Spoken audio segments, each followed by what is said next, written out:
উদার সচ্ছলতা, জোরে কোন সুবহানাল্লাহ। কাজে ভয় পাওয়ার কারণ নাই, হতাশ হওয়ার কারণ নাই। মন আশায় বুক বেঁধে রাখো। গুনাহ করেছো, হতাশ হয়েও না।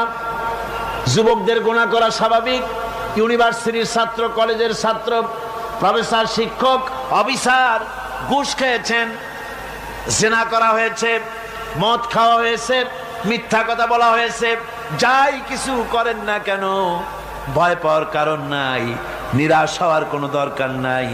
আল্লাহ পাক ডেকে বলেছেন, কুল ইয়া ইবাদিয়াল্লাযীনা আসরাফু আলা আনফুসিহিম লা তাকনাতু মির রাহমাতিল্লাহ।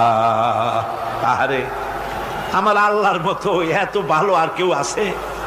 এত দরদ আর কারো আছে?